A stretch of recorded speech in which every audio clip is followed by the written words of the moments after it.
Hey guys, what's up? Spencer here with Plant Powered Marketing. Today we have David Kinsman from Farm Bureau Insurance. What's up, David?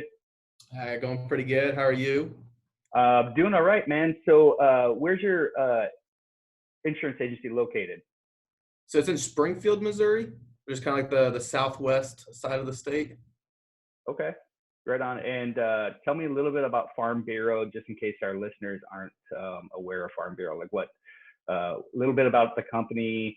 Tell me a little bit about yourself as an insurance agency owner, as well as like what products do you offer?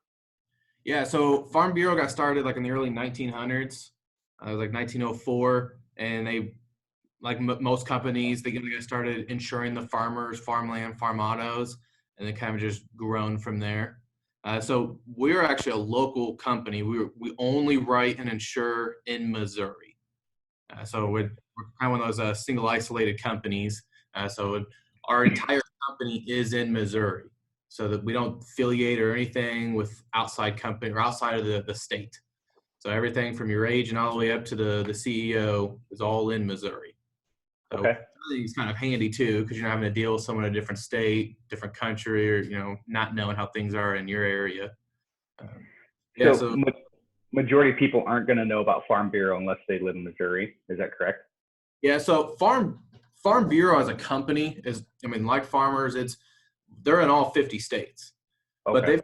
they've broken it up. So like you have Southern Farm Bureau, which is like pretty much the Confederate states, all those southern states, and they've Yep. all joined together as one large company, still called Farm Bureau, and they're all in their own states that they can interact and share profits and losses and stuff with each other. Where Missouri Farm Bureau is just in Missouri. Oh, So, gotcha. Okay. So it's yeah, like a different section of the Farm Bureau insurance agency or insurance company. yeah, Perfect. How'd you get started in the business, man? yeah. So 2014 was looking to kind of get out of the army and was looking to kind of do some different options, different things, and ended up meeting a guy who was making a little over like 10 mil a year selling life insurance. Dang, dude. Yeah, it was crazy. And so I kind of met him, and I met a bunch of other guys that were kind of working underneath them. They were making like 30, 40 grand a year. So it was nowhere near what he was doing. But he was in the business for I think 20 years. Was doing about 10 mil a year. And we went up to his house up in Kansas City in Overland Park, and he had this huge picnic and everything for us. I mean, the guy had like an indoor basketball court, wine cellar, movie theater. I mean, it was huge. And then so I kind of saw like, well, there's definitely money to be made. And Yeah. then I always knew, even when I was little, I wanted to own my own business. I wanted to work for myself. I wanted to grow my own thing and kind of do that. But I wanted it as a business where I can service and help and benefit other people. And Yeah. then it just so happened that insurance was the business. That's what it was. Cool, man. I heard you mention you were enlisted in the military. Thank you for your service. Tell us about how long you're enlisted, what what you did in the military, and a little bit about the background of your military career. Yeah. So I enlisted in January of 2013. And I always kind of knew the Army was going to be an option. My dad retired. My grandpa retired. My uncle just recently retired from the Army. So I have a long line, and I mean, I grew up military, and everyone I knew was military. So I kind of Yeah. knew that was eventually going to be the direction. And I was wanting to go do the ROTC route, become an officer. And then I had a college offer me an athletic scholarship to go run cross country and track for him. And I didn't Nice. want to pass that up. So I ended up joining the Guard, and so I could still do the military stuff. Ran cross country and track for college for a year, and then didn't finish that out, but stayed in the Guard for a while. So I did 6 years in the Guard as a combat engineer. So that was a lot of fun. Yeah. So what was it? What was that? Just basically a gunner? No, so a combat engineer, they're the guys. I'm sure you've seen them in the movies and stuff, where they're looking for the IEDs and the bombs.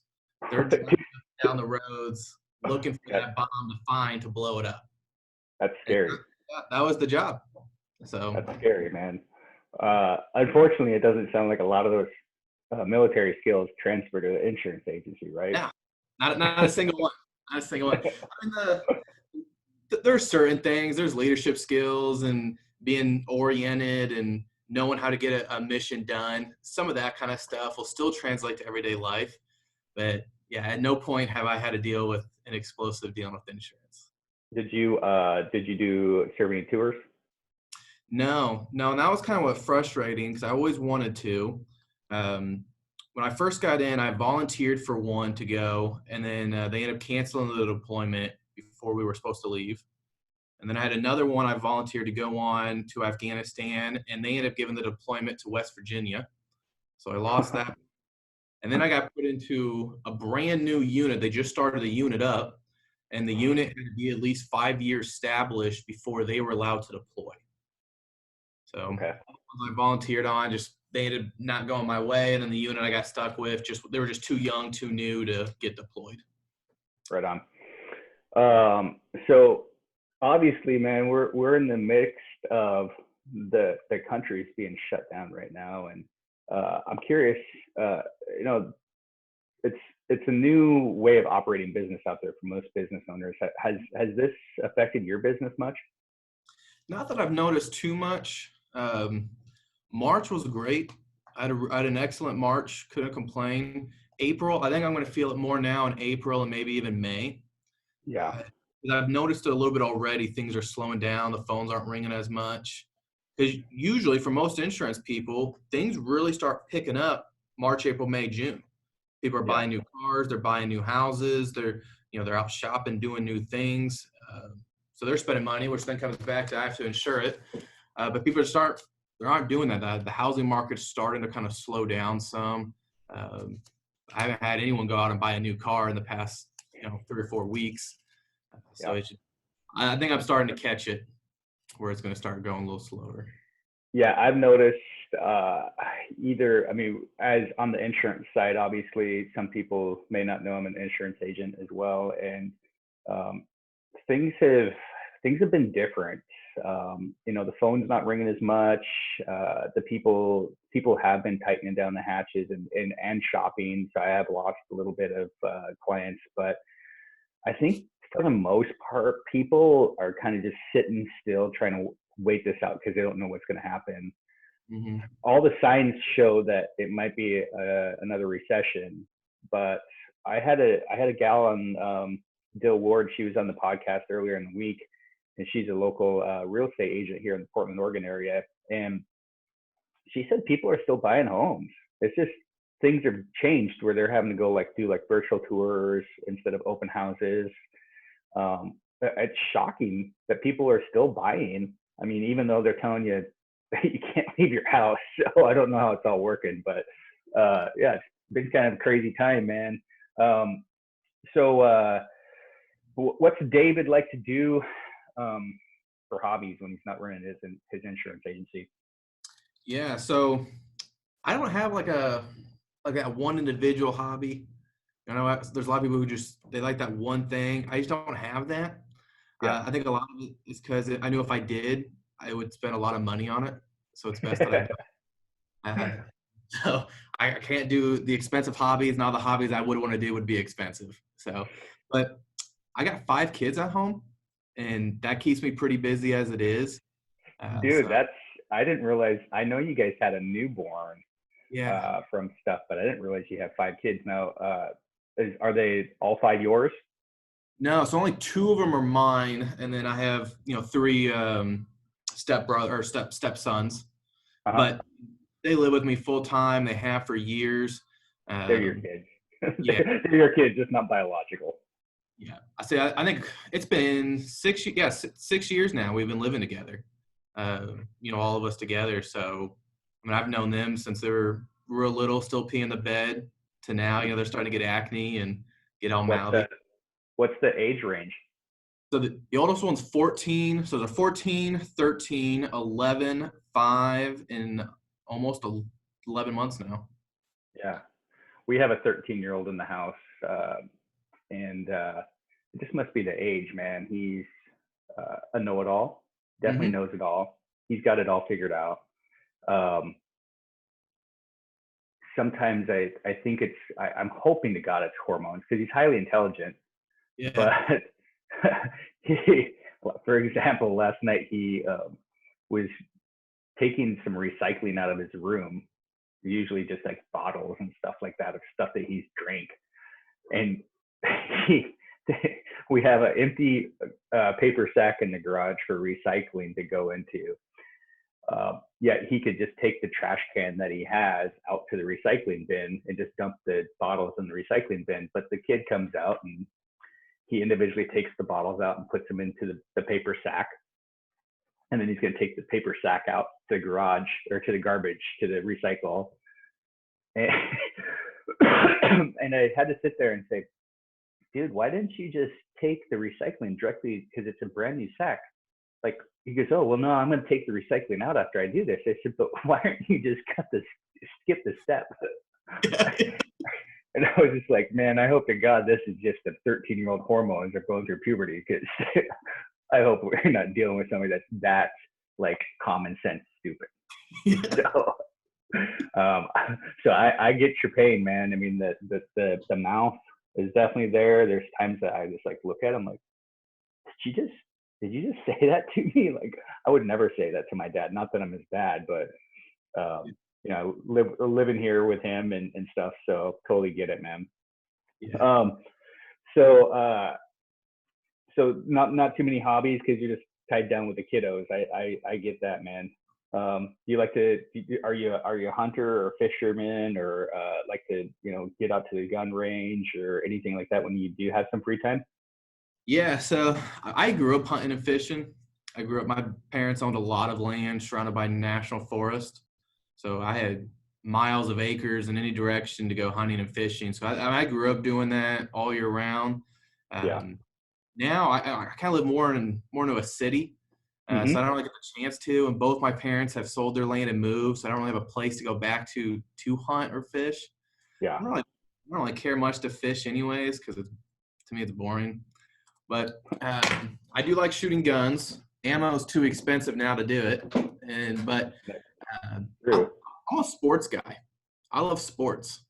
Yeah, man, this has probably been rough for you then. I mean, I'm a sports guy too when I get around to watching. I mean, I love football, college football. It sounds like that's probably going to be even canceled this year. Like, they've canceled the 4th of July events out here in Portland. I don't know about in your area, but it's like they're shutting everything down still. Yeah, I think they're kind of taking it week by week because we're still trying to get through April. They haven't even talked anything about May yet. But yeah, because I'm a huge Jayhawk fan. Okay. And yeah. So, I mean, I was kind of feeling like we could make a good run. We could be back in the Final Four, maybe even win it all this year. And It's been a while since the Jayhawks have been there. Yeah. What? I said it's been a while since the Jayhawks have been there. 2 years. They were in the Final Four? Yeah. Or sweet. Maybe it was 2 years ago. No, it was 2 years ago. Yeah, because they lost to Villanova, and then Villanova won it all. Yeah, Villanova was tough that year. Yeah. It was shocking to me. So, so if you're on death row, what would be your final meal? Yeah, I think I would want something I've never had before. Really? Something. Yeah. You know, because I mean, I've had steaks and all, you know, different kind of foods. I think I want to try something like I've never had. The blowfish? Yeah. The blowfish that could kill you prior to the death row. Right. You know, it's like, what's the matter? You know what I mean? Make sure that sushi chef actually knows actually what he's doing. I guess it doesn't matter at that point. You could eat it and be like, oh, I'm feeling the tingle. I'm done. Yeah. Yeah. So yeah, definitely something kind of different like that. I want just something I've never had, never would have thought of. Right on, man. So let's see. You know, for me, like I just when I have folks on these podcasts or interviews or whatever you want to call them, I'm really just wanting people to get to know that person. I find that a lot of people, you know, they'll go, oh yeah, you're the insurance agent, and they think that that's who you are as a person, and not actually. You know, there is actually a face and a human that's behind your guys' brand or your agency or whatever the case is. So Um, anything interesting that maybe somebody out there wouldn't know? The example I always use is that we have for the last year and a half, we've had a mini pig that, well, he's not super mini. He's considered mini because he's under 300 pounds, but he's a 70-pound pig that lives in the house and like a dog. Do you have anything interesting like that maybe somebody would think was kind of crazy? Man. I I know I had a put pet you on the snake spot. for a What's and that? I had a pet snake Okay, for like what kind? A uh, python? yeah, like a ball python or the royal python, just your Uh-huh. normal pet snake. And my kids have been really, my older boy has been wanting to get a snake for a while too. My wife's just completely against it. I think Yeah, snakes dude. they're like one of the best pets. They just live in an aquarium. Yeah, 98% of the day they're in an enclosed aquarium. You feed them once a week. You know, Yeah, when you feed them, you get them out, you put them in a feed container, and then you clean out their aquarium, and boom. So one of the easier animals. yeah. Oh, Um, cool. I didn't realize, man. I mean, I know we've talked previously, but I didn't realize you were a cross country and track guy, and you ran college as well. I ran college 110 high hurdles and was an Oregon State champion. Tell me about yourself. Yeah, so I couldn't jump at all, and the idea of jumping a hurdle was always scary for me. Yeah. Yeah, but I was a distance runner, and Okay. so I did pretty well in the 1 mile, 2 miles on the track. Did pretty decent on the 800 mile. I think I could get down to like a 105, 104 in the 400, which was Hmm. it was fast for me. Yeah, Yeah. not good enough for at a college level, but you No, know, like those guys are like in the 40s, yeah, like 40s, low 40 50s. seconds, like around 400 meters, man. That's cranking. Yeah. Yeah. So in college, what did you end up running? Yeah, so I did the 1,500 meter in college. Yeah. Um, the guys who were doing the 2 miles, I mean, they were sub eights, and I was never that fast. 9:50, 9:30 was about as fast as I could get. Yeah. Those guys were still a minute ahead of me, so I did pretty decent in the 1,500. Um, Cross country was more of my sport. The distance running. I did really well in cross country. Won a lot of races. Won a couple districts and conferences.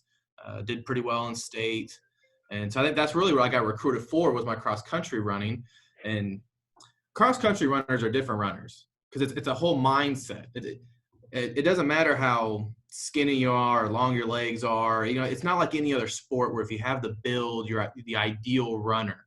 It's not. It's all mental. Cross country is a mental sport.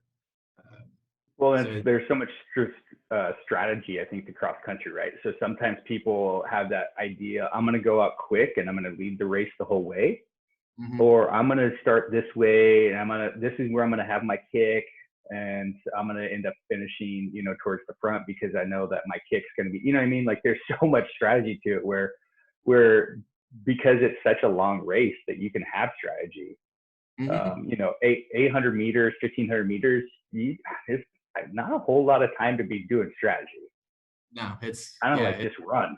as fast as you can, as quick as you Yeah. can. You know, Yeah. and as a hurdle guy, for me, there's no strategy. It's just run your butt off as fast as you can go.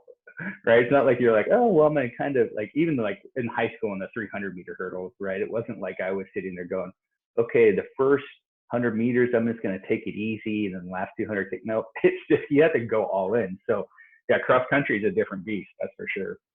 Yeah. No, and I liked it a lot. I don't run now, and I've gained a ton of weight since then. Yeah. Yeah, yeah, you get used to eating certain amount of meals, and then you stop running, and you're still eating the same way. It doesn't work out, but no, I had a true love for cross country. It was different. There's a lot of strategy with the turns and the hills, and whether you're going up or down, and uh, yeah, there's a ton with it. And it is a mental game, not to give up, and to know when to go, when not to, when to stay with somebody. So Did that experience translate to the military? Like, as far as like in basic? Were you one of the top guys like when you guys were doing PTO stuff like that? Yeah. So when I went, it was in between high school and college when I went to the training, and I was in excellent shape, uh, excellent. And so I was the fastest guy in the whole battalion. So in the Army, they'll break it down to a platoon, which is usually 60 people, and then you're in a company, which would usually be 150 to 200 people. My company Mm-hmm. was 100, and then so a battalion will usually be made up between 4 or 5 companies. So you could be sitting somewhere around 1,000 people in a battalion. Well, I was the fastest one in the entire battalion, That's and impressive, man. and I knew that because we would have battalion runs. And so I had a chance to kind of look at some of the other different companies and run up against them. And I was always the fastest. I was super quick with it. And the mentalness, and this is why I love cross-country runners. This is why I love the sport as well. The mental ability you have to be a cross-country runner to be good at it will translate over to anything in life. To Yeah. be able to do something when you want to give up, when it sucks, when you don't want to do it anymore, when your body hurts, but to know you just got to keep going. And so, yeah, I think that cross country experience it'll transfer over forever. Reminds me of David Goggins' book, Can't Hurt Me. Have you read it? I haven't read it, but I've watched his videos, and yeah, I've seen him. Kind of the same deal, same kind of mindset. One of the best audio books I've ever read, or I guess that's considered reading, is Can't Hurt Me, because it's narrated by him, and he also does like little outtakes on kind of snippets that aren't in the actual paper copy of the book. But yeah, I mean, here's a guy like him. Now he's an ultra endurance athlete, a guy that was 350 pounds, right? So when you start talking about he kind of did it backwards, military to the ultra endurance stuff, but it's the same concept, right? I mean, this guy is a badass because mentally he's strong because of the running. And also he's a Navy SEAL and an Army Ranger and everything else, which is just crazy. But if anybody's listening out there, I mean, David Goggins is definitely an inspirational read, that's for sure. So, what's any books that you've read recently that are inspirational or been good for you to learn for business? Yeah, so I hate to read. And I'm real slow and I'm dyslexic, so it takes me a long time to read. What about audiobooks, man? Yeah, I like the audiobooks. I do the audiobooks because I do a lot of driving, and it's a great time. The Energy Bus, I think, was one of the first like motivational, inspirational books I've ever read, and that one's always kind of stuck in with me because I've always been like a believer of the law of attraction, anyways. Yeah. So the Energy Bus was a good one.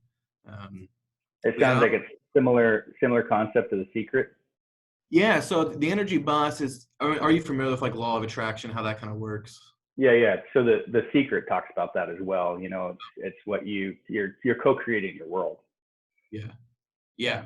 And same kind of. It's by that author who writes all those motivational books, just whoever it is. But yeah, it's a good one. It's an easy, quick read. It's just this guy's story where everything in his life could go possibly wrong, and everyone's like, you just gotta stay positive, and he stays positive and thinks positive and does positive, and then everything works out. So. Right on, man. So in closing, man, if somebody's looking in Missouri to get some insurance, how do they get in touch with you? Like, what's the best way to reach out to David? So my Facebook page is probably the easiest one because everyone's on Facebook, or you can even Google me. I'm the only David Kinsman in the state of Missouri, so I've searched it. So if you just, I'm the only one that'll be popping up. So that one, and then whether you're on my Google page or Facebook page, I got my cell phone and email on there. So what is a good email for you? So it's just david.kinsman@mofb.com. So MOFB like Missouri Farm Bureau. Farm Bureau. Gotcha. Right on, man. Well, I'll let you get back to the grind of the insurance business, but great chatting with you, man. And we'll definitely have to do this again. Yeah, absolutely. Thanks, David. Thanks.